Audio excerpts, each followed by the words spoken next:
Welcome to my YouTube channel, where I give walkthroughs and helpful information on how to do family history work. I get a lot of questions about how I find my ancestors. Is it hard? How do you get started? When I do family tree research, my goal is to get all of the ordinances that I can, as many as I can, done in the temple. My goal is not necessarily to create an archived family tree away from FamilySearch. My goal is to have it entered in FamilySearch and have the ordinances performed. That's my primary tree, is in FamilySearch. The downside of that is anyone can come in and alter and change any information in FamilySearch, and some people don't like that. Doesn't bother me. I'm concerned about the ordinance work being done for my family. What I want to show you is how to do a little research and take advantage of some of the research that may already be out there. And in order to do this, you'll have to have two different types of account. You'll need to have a FamilySearch account, and you'll need to have an Ancestry account.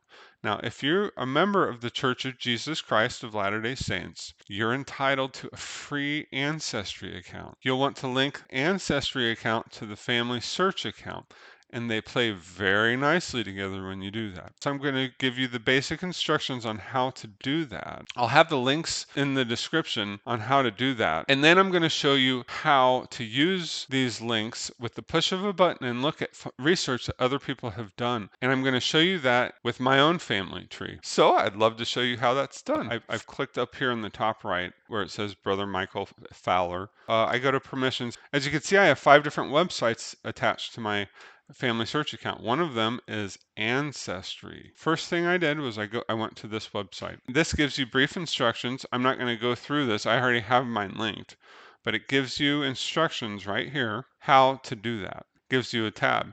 You click on this tab, it's going to open up this right here. Click on Join for Free right here. It opens up this tab right here.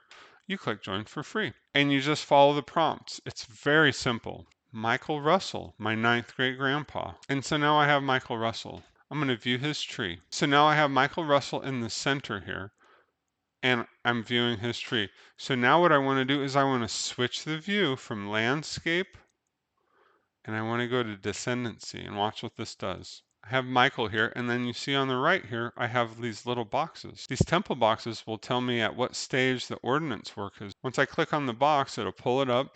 I can hover over this one over here. Up, sealing to spouse, not printed, but it's reserved by somebody. Oh, okay. So someone's working on that. I can't work it. Really what I'm looking for is green boxes. All these arrows, if it's pointed down, that's the end of the line. That's the research that's been done. There might be more stuff that's just not been inputted. So now you just start clicking on these arrows and make them point down. Oh, okay, so here's, oh, look at this. We got more boxes over here. What I like to do is I like to have 2 tabs open. I'll go to Find, and then it'll pull up. If you want to get it from the toolbar, you go to Family Tree, and then you click on Find. So it pulls this up. And so the Ancestry ID is this number right here. So say I want to get a closer look at Ann Nipper. What I can do, I click on the ID, I copy it, and then I paste it. Her temple icon, oh, she's a spouse. Okay. Looks like she has a spouse entered. I wonder what's going on with that. We can click on that. We can arrow hers down and say, oh, there's William. None of his work's done. All of her work is done. So now I can start researching. I like to keep this one as the tree and say I want to pull up Ann Nipper and I want to look for more information with her. Well, what I'll do is I'll right click here and I'll open up a new link. And so now here's Ann Nipper. So now what I could do is I could search Ancestry, see if anyone's done it with a click of a button. So let's go ahead and do that. Click on Ancestry. I pull this and I put it over here.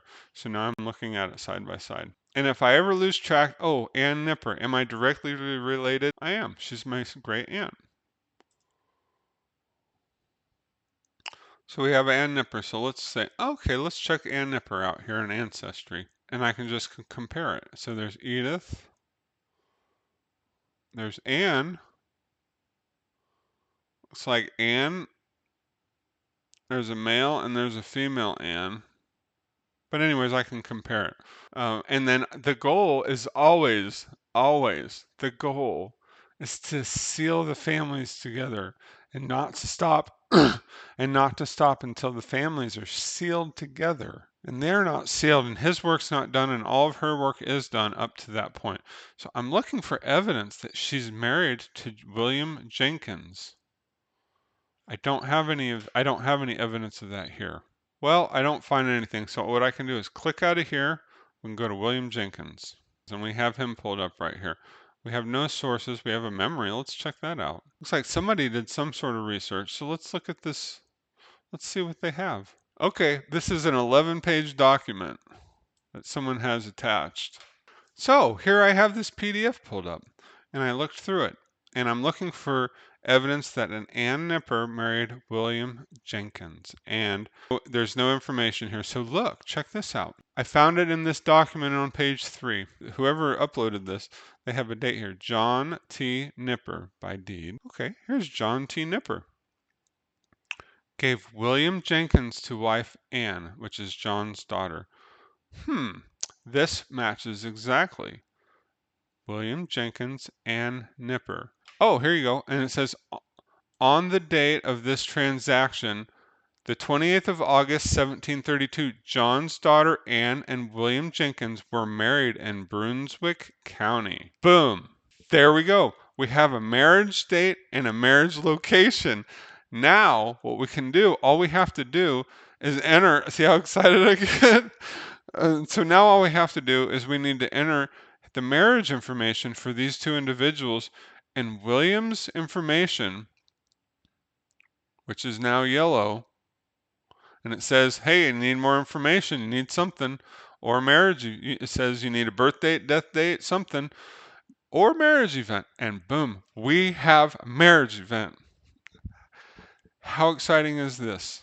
And so now I enter the marriage date and the marriage location. I have the source. It's in the memories. Okay, so now what we're going to do is we're going to add a marriage date, marriage event. It says no marriage event. Click on this right here. Okay, here's an event. Add an event. Okay, what's the date of the marriage? 28th of August, 1732. 28th August, 1732. Okay, and now where's the place of the marriage? It's Brunswick, Virginia, in the United States. And now, watch what happens. Let's go to William. Look, he turns green. And guess what that means? I can click on him. We'll pull up his information, and we can request his ordinance work. And I can take it to the temple, and I probably will tomorrow morning. So I'm going to request it. Now that I have it requested, it goes into my reservation list. That's why I have this tab right here. I click on this. I'll refresh it. And so here I have my reservations pulled up. I have it refreshed. And now I want to filter so it pops up to the top. So I click on my filter here. I'm going to click date reserved because he should be at the top. I just reserved him. I want to go into descending. And so I have two cards I can print out from William Jenkins. All of his individual work, and then the couple sealing. And so I'm going to go ahead and do that. I'm going to click on these two, and I'm going to click on a couple others that I have not printed right here. Okay, so now I have all the ones that I'm going to print, and now I'm going to print them.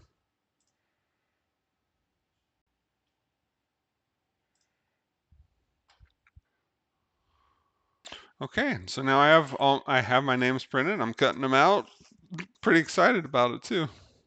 And so now I have William Jenkins, his individual card, and once I get his baptism, confirmation, initiatory, and endowment performed, I can take this card into a sealing, and I can seal his wife because his wife's ready. She's been ready. Ann Nipper has been endowed since 2016. So 8 years she's been waiting around waiting for her husband to join her, and now I get to do that.